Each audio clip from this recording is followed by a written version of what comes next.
This I wanna nail sports to the bone. Top blogger, top YouTube channel. No matter which sports here, we got it covered. Subscribe and hit the notification bell. What's up, my wonderful peeps? What's up? Sports to the bone in the house again, man. You don't know it, go. Welcome back to another video.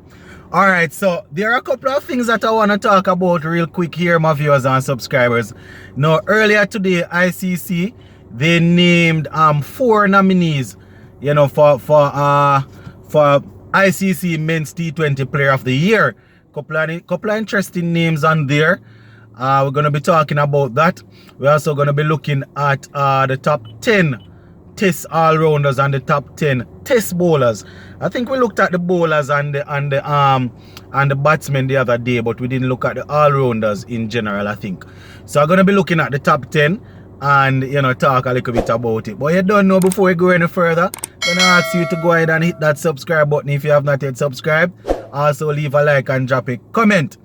Alright, so as I said, my viewers and subscribers, a couple of players, 4 players to be exact, were listed or shortlisted for the ICC Men's Player of the Year, right? T20, that is. And I can almost say these players deserve it. You know, they definitely did some work, and I can understand why they are there. And remember, this would be for international cricket now. Right, we see Josh Buttler from England is there, and we all know the amount of work he would have put in for England, you know, at the top of the order in T20 cricket. Right, Mitchell Marsh, he had a fantastic year with Australia, or for Australia. Came to the Caribbean, even though West Indies dominated that series, you know, he was able to get quite some good amount of runs. You know, he was able to get some runs, and he also took some wickets. You understand? So he did pretty well. Then he went back for Australia. Remember, Australia won the World Cup, and he was there. You know, he batted well, took wickets. So, you know, he's definitely worthy of a spot on that list. Mohammed Rizwan, the man that scored the most T20 runs this year. Without even thinking too much, I would definitely go with Mohammed Rizwan right away. Right away, my viewers and subscribers. Just because of how dominant he has been at the international level with the bat.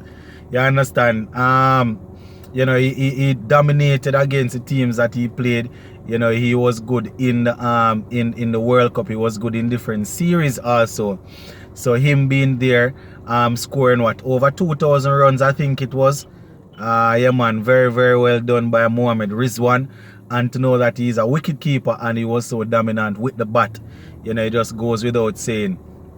I would go with him. Scored runs, took catches behind the wicket, was also good, would have affected a couple of stumpings. I know that you wouldn't necessarily put those together, but the runs alone that the man would have scored, guys, I would definitely work with him. You know, I understand Mitchell Marsh, he was good, Buttler was good, and the next person that is on the list, he was extremely good also for Sri Lanka. That is Hasaranga. Yeah, man, Hasaranga bowled well. You know, even though you know, his team didn't win anything. Sri Lanka didn't win the World Cup or anything of his sort, you know, but in the series that his team would have played, he was good.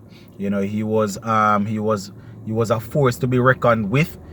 He also scored runs. He scored runs also, played well in the World Cup for his team. So Hasaranga, that's a good 4 right there. That's definitely a good 4.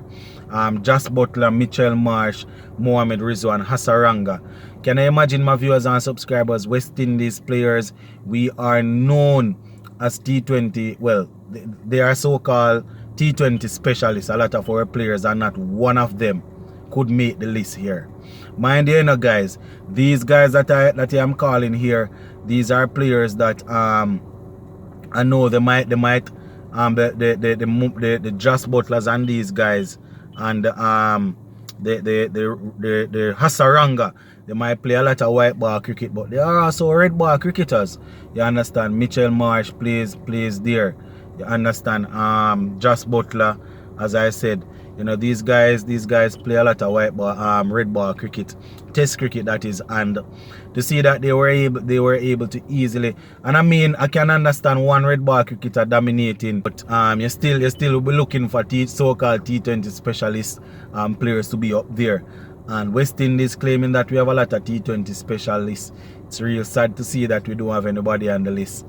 And yeah, it was a poor year for us, so more than likely we wouldn't have had anybody on that list.